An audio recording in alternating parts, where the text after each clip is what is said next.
Everyone knows the big boys. F1, NASCAR, GT3, obviously the lawnmowers, the true pinnacle of motorsport. They are all exciting, all amazing, no doubt about that. However, today I want to shine a light on a lesser known series that produces exceptionally close racing and plenty of drama. This is the BMW Turbo Cup, part of the Baltic Touring Car Championship. A series so underground most people in the Baltics haven't even heard of it. When I found out that there is a sim racing version of this, I simply couldn't resist the urge to race on my home track. Welcome to Riga, Latvia. This is BIkernieki racetrack, nestled in these lovely woods and welcoming all forms of motorsport since 1966. We are racing on the high-speed ring layout in a Assetto Corsa. If you fancy a spin around this track yourself, I'll leave a link to the mod in the description. Well, that's enough talk. Let's jump into the race. Here we are. As we get ready for the green lights, let me just say, the first race was such a masterclass in driving that I decided the world wasn't ready for that level of talent. At least that's the story I'm sticking with. The lights turn green and we are off to a pretty good start. The same cannot be said about everyone, and we have two slow cars right in front of us. Luckily, the track is wide enough, and we can go around them on the right. Approaching turn 1, we get involved in what can only be described as a massive pileup. And here is the crime scene investigation. It all starts with this black and blue car cutting across the track like he's racing alone. Ah yes, the classic "if I can't see the other cars, they don't exist" racing technique. Bold strategy. He clips the white car and sends himself and this other driver off the track. Luckily for them, a minor cut is all they get. But all this dust doesn't really help the cars behind. These two, being pretty cautious, both brake. And I managed to brake in time as well, but the car behind me doesn't. And another driver flies into the yellow car like brakes don't exist.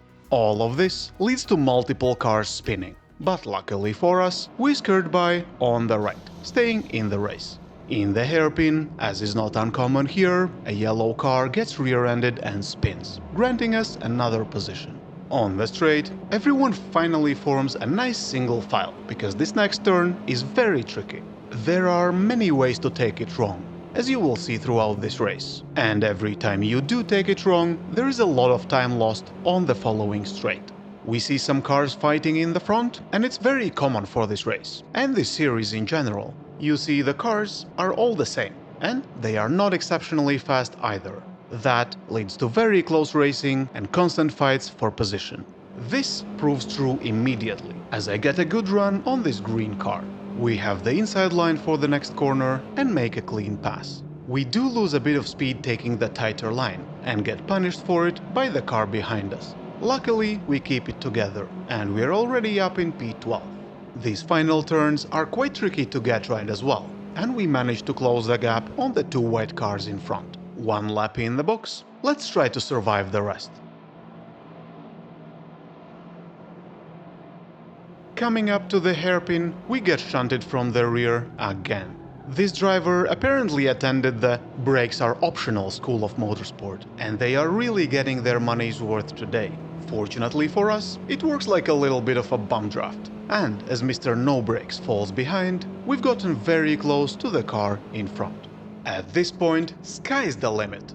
There is a very tight pack of cars in front, so anything can happen. A lot of fighting into the last few turns, slowing everyone down, including me. As we approach the hairpin for the third time, there is contact up front. Then this blue car, for some unknown reason, tries to squeeze through on a non-existent inside line. That move comes straight from page 1 of Racing Lines, a complete work of fiction. As for us, we get to just drive around all this carnage. Approaching turn 6 fast, remember me mentioning the many ways it can be messed up? Well, this is one of them. The driver of the blue car takes the curb of the previous turn just a bit too wide and plows into the inside wall. Rest in peace.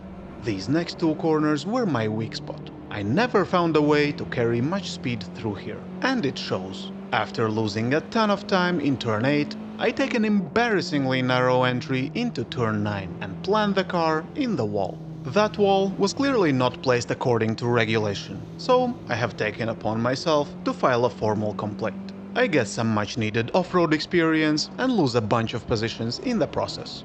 The pack in front is robbing and racing, giving us one position back almost immediately.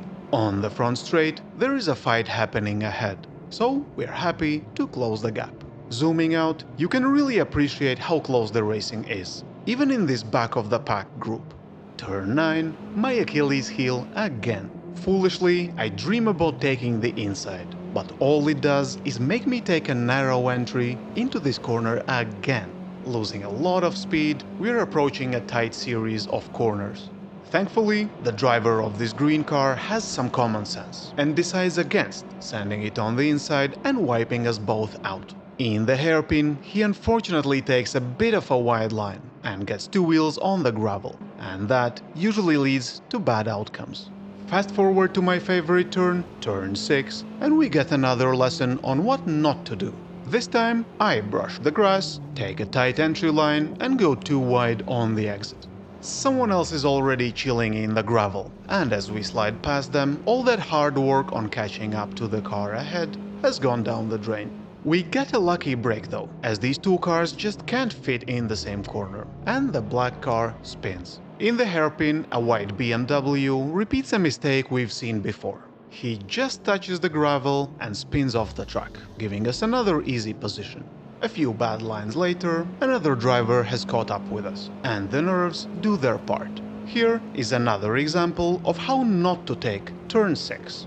This time, it's a simple mistake of carrying too much speed, but the driver behind us doesn't get the overtake just yet. He is close, however, too close. In turn 8, I take a predictably bad line and decide to give up the position. I stay on the outside for turn 9 with no intention of fighting back.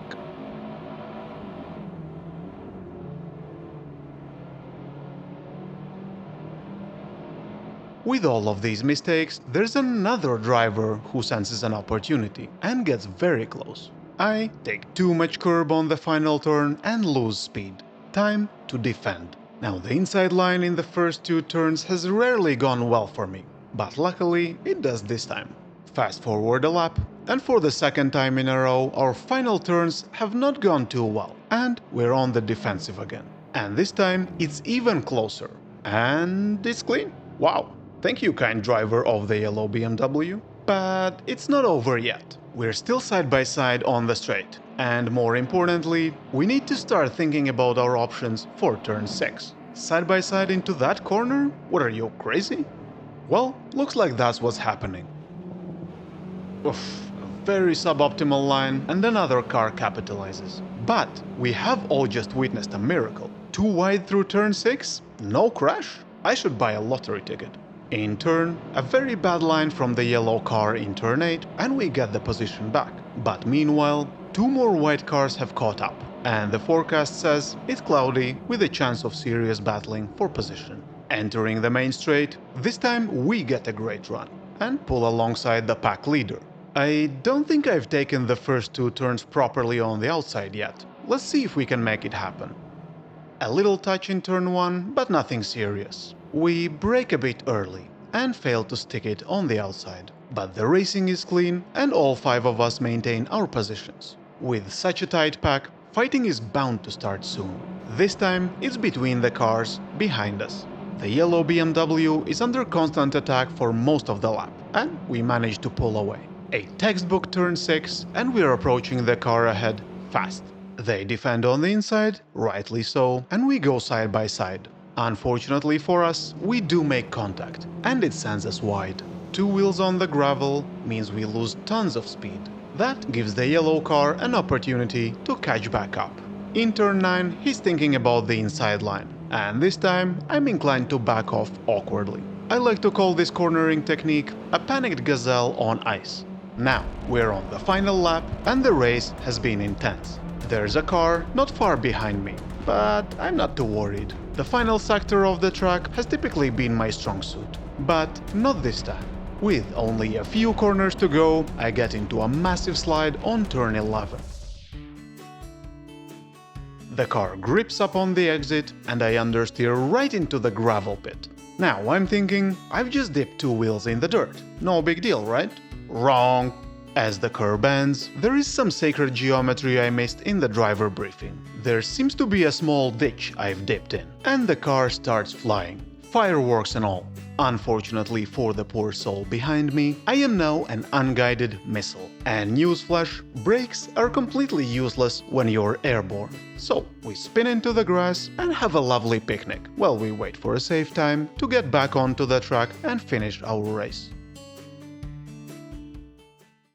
That was intense. Yeah, the result could have been better, but this was a split 2 race, and I'm not really fighting for the championship. At least, that's what I keep telling myself. But to experience such close racing around my home track was a real treat. If you want to know more about the Baltic Touring Car Championship, I'll leave a link in the description. And if you want to witness more sim racing chaos, subscribe and go watch this other awesome video next. And as always, have a fantastic day!